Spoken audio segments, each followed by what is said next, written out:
여호수아 10장 방금 읽었던 16절부터 27절까지를 중심으로 기회라는 제목으로 말씀을 나누겠습니다. 이스라엘과 가나안 5족속이 이렇게 맞붙었습니다. 오늘 이전까지의 내용인데요. 갑작스러운 이스라엘의 공격에, 가나안을 쳐들어가는 그 공격에 이 5 연합군이 혼비백산에서 도망가기 시작했습니다. 패퇴하는 거죠. 그리고 그 도망가는 와중에 이들은 빨리 이날이 지나가기만을 바랬을 거예요. 그래야 뭐 재정비를 하든지 뭘 할 테니까 말이죠. 근데 그들의 바람과는 달리 하나님이 여호수아의 요청을 들어주셔서 태양과 달이 멈췄죠. 그러니까 빨리 날이 지나서 재정비를 하고 싶은데 그러지 못하게 된 겁니다. 가나안 입장에서는. 그런데 이스라엘 입장에서는 반대죠. 이 전쟁을 하나님의 명령대로 완전하게 끝낼 수 있도록 된 겁니다. 그렇게 이스라엘에게 대항하던 가나안의 5 왕들이 패퇴했는데 당장 할 수 있는 일은 이제 도망가는 일밖에 없었습니다. 이들에게. 근데 그 와중에도 이 왕들은 최선의 선택이라는 걸 해야 했습니다. 왜냐면 살아야 되니까, 자기들 입장에서는. 그러니까 최선의 선택이 뭘까를 계속 도망가는 와중에 짧지만 계속 생각을 한 거죠. 아무리 전쟁통에 정신이 없고 그래서 최소한의 인원만 이 왕 곁에 있었다고 하더라도 왕 곁에는 늘 고위 관직들, 인사들, 그 중에는 지혜자들, 책사들이라고 하죠 보통. 이 사람들도 곁에 있었을 겁니다. 아니 정말 너무 정신없고 완전히 복잡한 혼란스러운 상황 속에 정말 왕 곁에 아무도 없었다고 해도 이 5 왕들이 같이 몰려다녔거든요. 오늘 말씀해 보니까. 근데 그들은 5 도시국가의 최고 권력자들입니다. 그들은 늘 자기들의 결정을 왕명이라는 그 이름을 붙여서 자기들의 그 결정으로 자신들의 나라를 움직여왔던 사람들입니다. 그러니까 그 가나안 5 왕들은 그 안에서 자기들 나름대로 최선의 결정들을 할 수 있다 이렇게 생각을 했던 거죠. 그런 왕들의 결정은 막게다라는 굴에 숨는 것이었습니다. 이 굴이 그냥 작은 동굴 이런 게 아니라 한 200~300명 정도 수용할 수 있는 크기의 아주 커다란 굴이라고 알려져 있는데 그곳이 피난처 역할을 할 만큼 안전하다고 생각했던 것이 분명합니다. 그러니까 하나의 왕도 빠짐없이 그 5 왕들이 같이 도망하면서 같이 그렇게 숨었죠. 이런 경우는 흔치 않습니다. 같은 나라가 아닌데 연합을 했다는 이유만으로 같은 곳에 그러면 우리 한 배를 탔으니까 같이 움직여야 됩니다, 이럴 리는 없죠. 말 그대로 진짜 우리의 피난처는 여기다라고 생각을 했기 때문에 한 사람도 빠짐없이 5명이 다 여기로 숨은 겁니다. 그런데 그때 어떤 사람이 그 장면을 보고 여호수아에게 5 왕들이 숨은 곳을 이렇게 알려줍니다. 오늘 본문 16, 17절인데요. 그 5 왕들이 도망하여 막게다의 굴에 숨었더니 어떤 사람이 여호수아에게 고하여 이르되 막게다의 굴에 그 5 왕들이 숨은 것을 발견하였나이다 하니 여호수아는 뜻하지 않게 좋은 기회를 얻었습니다. 엄청나게 좋은 기회죠. 일반적인 상식으로는 적의 수장의 목을 베면 이미 전의를 상실하고 도망가기 시작했던 그 적들은 혹여라도 성공적으로 그들이 원하는 대로 자신들의 성으로 들어간다 하더라도 더욱 혼란에 빠질 겁니다. 이제부터 뭘 해야 되지? 우리 왕은 이미 다 죽고 없는데. 그러니까 재정비하기까지 훨씬 더 오랜 시간이 걸리거나 아니면 그 안에서 자멸하게 될지도 모르죠. 그런데 여호수아가 이스라엘의 최고 리더십을 가진 여호수아가 아주 의아한 선택을 합니다. 그게 18절입니다. 우리 18절을 같이 보겠는데요. 여호수아가 이르되 굴 어귀에 큰 돌을 굴려 막고 사람을 그 곁에 두어 그들을 지키게 하고. 그러니까 여호수아는 왕들을 바로 죽여버리지 않습니다. 뭐 부하들을 시켜서 나는 계속 패전병들을 쫓아갈 테니까, 놓치면 안 되니까 쫓아갈 테니까 며칠 보내서 그 사람들을 다 처형해라, 이렇게 시키지 않고 입구를 큰 돌로 막아라 이렇게 명령을 한 것이죠. 이게 의아합니다. 당장 무슨 일이 언제 어떻게 일어날지 모르는 것이 전쟁이죠. 그 전쟁의 한가운데에서 빠르고 정확하고 아주 최선의 결정, 이러고 누구나 다 말할 만한 그 결정을 하지 않고 빨리 전쟁을 마무리하는 것보다 마치 더 중요한 일이 있을까 싶은 그 상황 속에서 여호수아는 그렇게 하지 않고 그 기회를 보류하는 것처럼 보입니다. 다섯 왕들을 빠르게 처치할 수 있는 엄청난 기회, 그러나 그에게는 더 우선시되어야 하는 일이 마치 있는 것처럼 보이는 것이죠. 그리고 그것에 대한 이야기가 오늘 말씀이 우리에게 말해주고 싶은 메시지를 담고 있습니다. 사실 이 이전부터 이스라엘이 한 치 앞도 모르는 광야길을 계속 걸어왔습니다. 그리고 한 치 앞을 모르는 가나안 땅 전쟁 속으로 뛰어들어왔죠. 우리는 늘 혹시 모를 변수를 최소화하는 선택을 하고 싶습니다. 그러나 하나님은 이 여호수아서를 통해서 여호수아와 이스라엘 백성들을 봐라, 얘네는 나의 마음이 뭔지를 계속해서 보고 그것을 따라서 살려고 한다 라고 우리에게 말씀을 해주시고 계세요. 좋은 기회를 잡는 것, 그것이 좋은 일일까 하는 것에 대해서 생각해 봐야 합니다. 자, 좋은 기회를 잡는 것이 꼭 옳은 일인가 하는 것을 생각해 보자는 겁니다. 거의 모든 경우에 좋은 기회라고 말할 때 그 좋은 기회는 세상이 정해놓은 이거는 잘 될 수 있는 절호의 기회야 라고 할 때 그 세상의 기준을 중심으로 하는 표현입니다. 좋은 기회라고 하는 게. 그러니까 결국에 좋은 기회라고 하는 건 자기 생각이라는 말입니다. 그 일이 정말 나를 잘 되게 할 만한 일이야 라고 말할 때 그 잘 되게 라는 그 표현도 내가 세운 거라는 말이죠. 세상이 심어준 기준을 바탕으로 내가 세운 거라는 거죠. 그 일이 정말 나를 하나님 앞에 온전히 세울 수 있는 기회인가? 라는 식으로 하나님은 늘 어떤 일을 우리에게 주실 때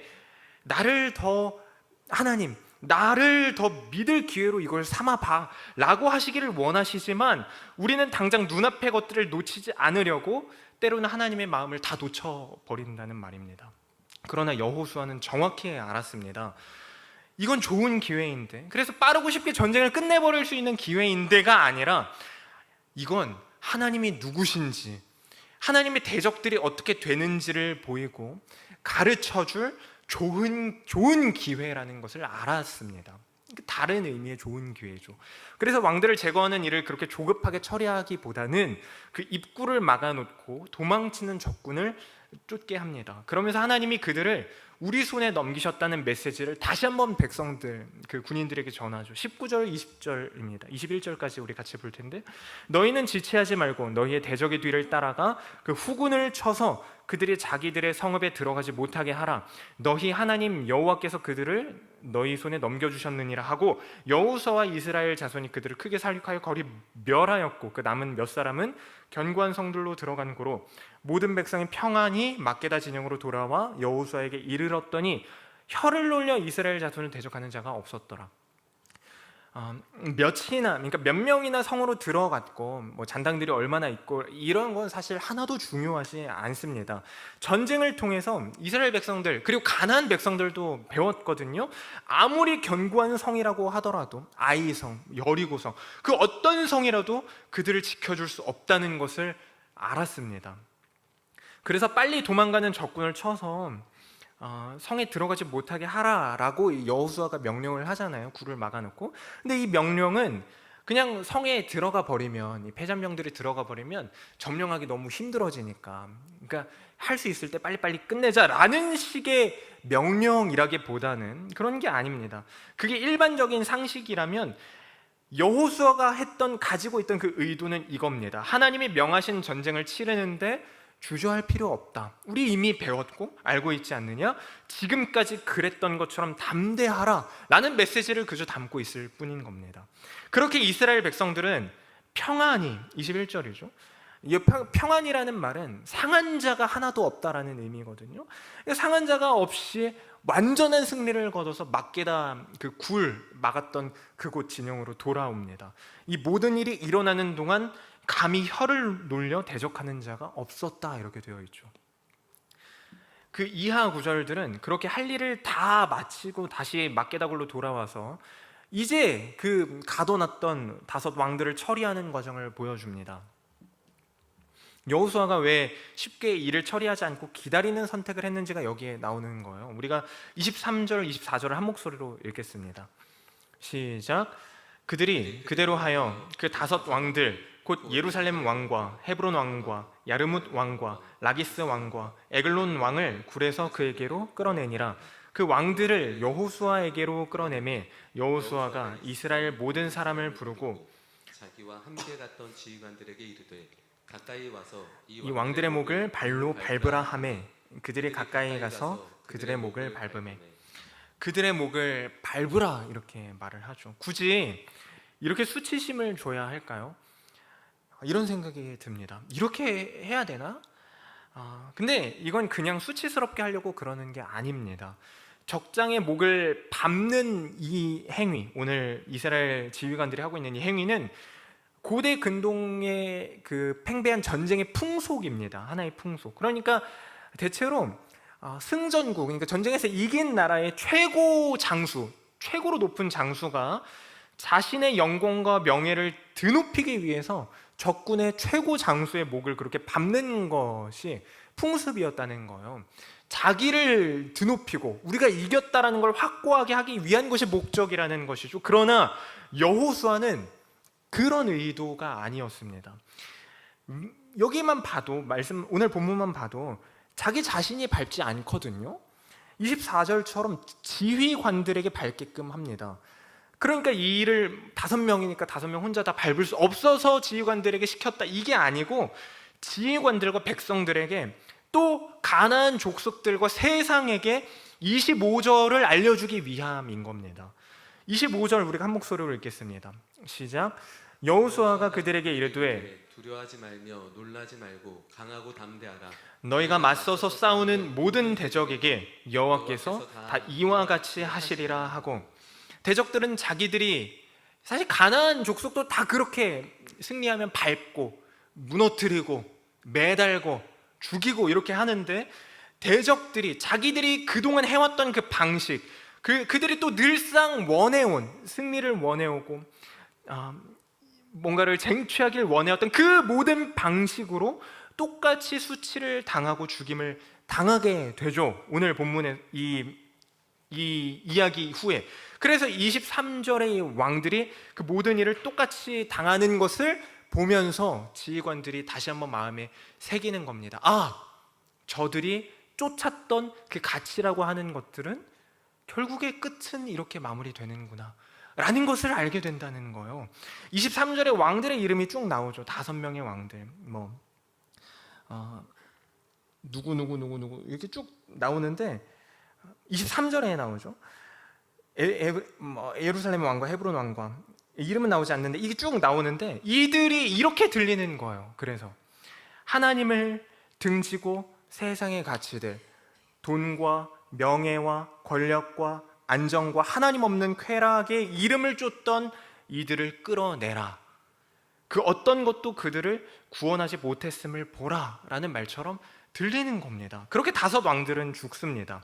그리고 이 마지막 장면에서 여호수아가 5 왕들을 즉각적으로 처형하진 않은 하나의 이유가 또 다시 한번 나오는데, 그게 26, 27절입니다. 그 후에 여호수아가 그 왕들을 쳐 죽여 5 나무에 매달고 저녁까지 나무에 달린 채로 두었다가 그들의 풍습대로 또 저주의 내용, 그 나무에 달린 것은 이제 저주받았다는 그 의미인데, 그 내용대로 똑같이 행한 후에 27절, 해질 때에 여호수아가 명령하매 그들의 시체를 나무에서 내려 그들이 숨었던 굴 안에 던지고 굴 어기를 큰 돌로 막았더니 오늘까지 그대로 있더라. 지난번 말씀 때에 태양이 멈춘 것에 대해서 말씀을 나눴었습니다. 놀라운 전무후무한 기적이 이스라엘 백성들에게 일어났다. 그리고 그 기적을 통해서 이스라엘 백성들은 더욱더 하나님의 사람으로 세워져 갔다. 이렇게 말씀을 나눴었는데, 그 멈춰있던 태양이 오늘 이 왕들을 제거하는 그 순간까지 떠 있다가 이제 지는 겁니다. 하늘이 계속 떠 있었다는 것이죠. 이제 왕들을 죽여서 나무에 매달면서 대적자들의 최후가 저주로 끝남을 모든 이들이 보았습니다. 해가 지자 여호수아는 이 모든 일을 단순히 어떤 그냥 정복 전쟁 아니면 어떤 복수심, 분노 같은 감정적으로 행한 것이 아니라 하나님이 누구신지를 더 밝힐 보일 기회로 행한 일이었기 때문에 그 시체를 그냥 버려두지 않고 내립니다. 새가 뜯어먹게 이렇게 막 버려두고 그렇게 하지 않았다는 거예요. 그들이 피난처라 여겼던 그 막게다 굴로 다시 한번 던져놓죠. 그 시체들을. 그 피난처라고 생각했던 그곳은 입구가 막힘으로 어떻게 변했죠? 원래는 이 왕들이 나의 방패, 나의 피난처가 될 곳이라 생각했던 그곳은 감옥이 되죠. 그리고 결국에는 무덤이 됩니다. 그리고 오늘까지 그대로 있더라라고 본문이 마무리가 되죠. 이 표현은 대적자들이 어떻게 완전히 힘을 잃고 이제는 완전히 패망해서 더 이상 일어서지 못하게 되었는지를 보여줍니다. 그러니까 결국 이 본문은 하나님을 등진 세상의 모든 가치는 결국 그 어떤 구원도 피난처도 될 수 없고 오히려 무덤이 된다. 그리고 오직 하나님의 이름만 영원토록 남는다라는 것을 보여주는 본문인 겁니다. 그리고 여호수아는 이제 본인은 다섯 왕들과는 다르게 하나님의 백성으로 더욱 견고하게 설 기회, 또 하나님이 누구신지를 백성들에게 가르쳐줄 기회를 놓치지 않고 잡은 자였다는 것을 오늘 본문이 우리에게 말해주죠. 말씀을 조금 이렇게 정리하겠습니다. 본문의 다섯 왕들은 앞서서 말했던 것처럼 피난처라 생각했지만 그곳은 죽을 자리였고, 목을 밟으려고 왕으로서 군림했고 또 연합도 했지만 오히려 밟히게 되었습니다. 자신들의 목소리를 크게 내려고 했지만 감히 혀를 놀리지 못하게 되었고, 죽이려고 모였지만 죽임을 당했죠. 판단자, 심판자가 되려고 했지만 결국 저주로 나무에 매달리게 되었습니다. 이 모든 것들, 그리고 여호수아의 결정을 우리에게 보여주시는 이유가 무엇이겠습니까? 모든 일을 세상 기준으로 보지 말고 하나님의 마음으로 정확히 보라는 겁니다. 많은 사람들이 우리 인생에 이렇게 이야기해요. 많은 사람들이 우리 인생 살다 보면 정말 몇 번의 결정적인 기회가 찾아온다. 진짜 몇 번 결정적인 순간들이 온다. 이렇게 말들을 합니다. 누구에게나 다 있다. 그거를 놓치지 않고 꼭 잡는 게 중요해. 이렇게 이야기를 하죠. 당연히 여기서 말하는 기회는 원하는 삶을 살아볼 기회, 꿈을 펼칠 수 있는 기회, 아니면 더 나은 형편이 될 수 있는 기회를 말하는 것입니다. 그러나 한 가지 기억하시기 바랍니다. 과연 그 기회라고 하는 것이 정말 결정적인 기회일까요? 정말 절호의 찬스일까요? 정말 놓치면 후회하고 땅을 치고 눈물 흘릴 만한 일일까요? 그 선택을 하면서도 하나님과 멀어지지 않을 수 있는가 하는 질문을 우리 스스로에게 반드시 던져야 합니다.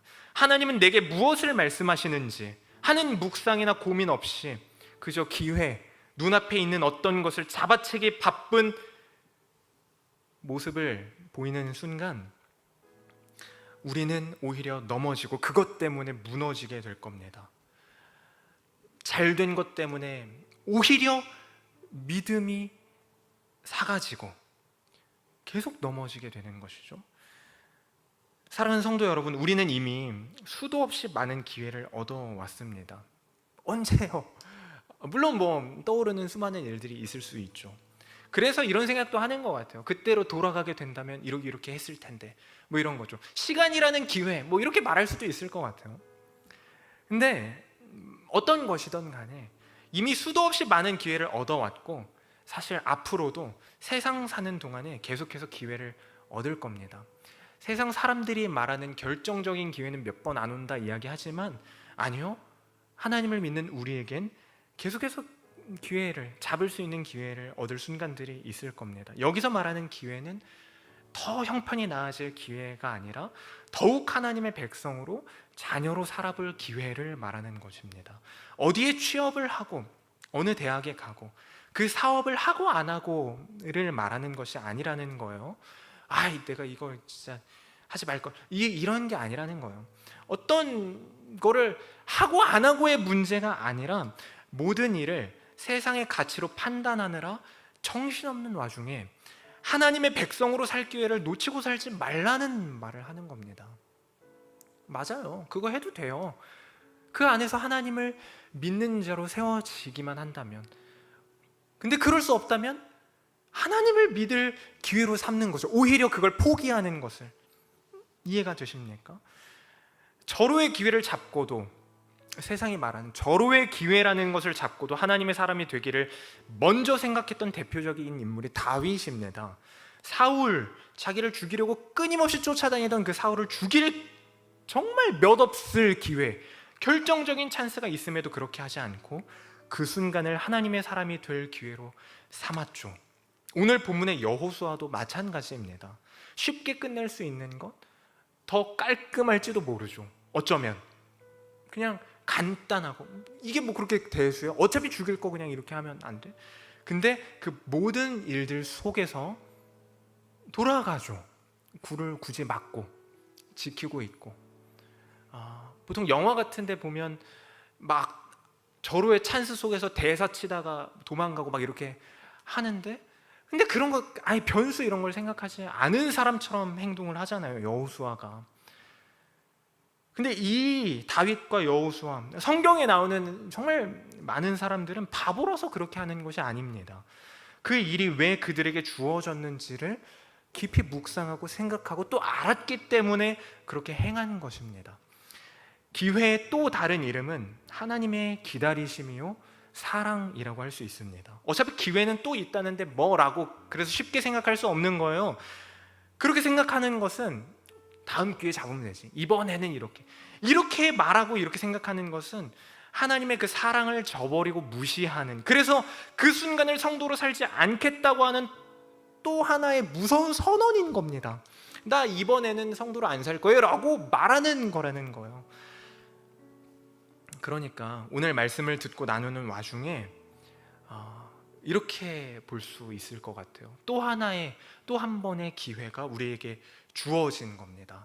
예배가 끝나고 다시 시작될 가정에서, 직장에서 시작될 그 일상을 하나님 없는 세상 가치가 결국에 어떻게 무너졌는지, 오늘 말씀에서 본 것처럼 어떻게 혀를 놀릴 수 없게 되었는지, 어떻게 매달렸는지, 어떻게 끝이 났고 더 이상 오늘까지 이르렀더라 더 이상 고개를 들 수 없는 지경이 되었는지, 우리의 그 마지막, 그 끝날, 아니 이미 시작된 성도로서 살아갈 수 있는 지금 이 오늘, 이 순간을 그 사실을 기억하면서 살아내는 우리 모두 되시기를 바랍니다. 그렇게 우리를 점검하고 하나님 말씀 앞에 자신을 세움으로 온전한 삶을 회복하시기 바랍니다. 우리 잠시 기도하겠습니다. 살아계신 주님, 어떤 일이든 그래서 그냥 별 생각 없이 가볍게 지나갈 수도 있었던 그 모든 일들 마저도 다 하나님의 백성으로 세워질 기회로 삼고, 그렇게 내 안에 혹여라도 스며들어와 나를 장악하고 있을지도 모르는 세상 가치가 아닌 하나님을 믿는 자로 그렇게 선택하게 되는 우리 모두 되기를 소망합니다. 끊임없이 주어지는 우리 일상 속에 일어나는 많은 일들 속에서 그러므로 계속 생각하게 하시고 기억하게 하시고 경험하게 하여 주옵소서. 계속 심어주는 것, 세상이 심어주는 것 별로 생각하지 않게 하는 것입니다. 그냥 보이는 대로 딱딱 선택하는 것, 빨리빨리 행하는 것, 그래서 때로는 조급하게 만드는 것, 이거 놓치면 큰일 날 것처럼 말하는 것이 세상의 말이라면, 그리고 세상의 태도라면, 하나님, 우리는 세상의 말들이 아니라 하나님을 믿는 자로 사는 것에 주저하지 않게 하시고 깊이 묵상하게 하여 주시고, 그렇게 더욱더 매일을, 주어진 모든 시간과 인생을, 상황을 하나님을 더욱 믿는 자로 세워질 기회로 삼는 우리 될 수 있도록 인도하여 주시옵소서. 다시 돌아가면 여전히 변하지 않는 일들 맞닥뜨리게 될 거고, 또 새로운 일들, 여러 가지 고난이란 이름의 일들, 아니면 어떤 찬스라고 하는 일들 만나게 될 텐데, 그 모든 일들 속에서 그렇게 말씀을 기억하는 자로 지혜롭게 하여 주시옵소서. 때로는 놓을 수 있는 용기와 담대함 또한 허락하여 주시옵소서. 감사드리며 예수님 이름으로 기도합니다. 아멘. 우리 시간에 주기도문으로 예배를 마치도록 하겠습니다. 하늘에 계신 우리 아버지여, 이름이 거룩히 여김을 받으시오며 나라의 임하옵시며 뜻이 하늘에서 이루어진 것 같이 땅에서도 이루어지이다. 오늘 우리에게 일용할 양식을 주시옵고 우리가 우리에게 죄 지은 자를 사하여 준 것 같이 우리 죄를 사하여 주시옵고 우리를 시험에 들게 하지 마시옵고 다만 악에서 구하옵소서. 대개 나라와 권세와 영광이 아버지께 영원히 있사옵나이다. 아멘.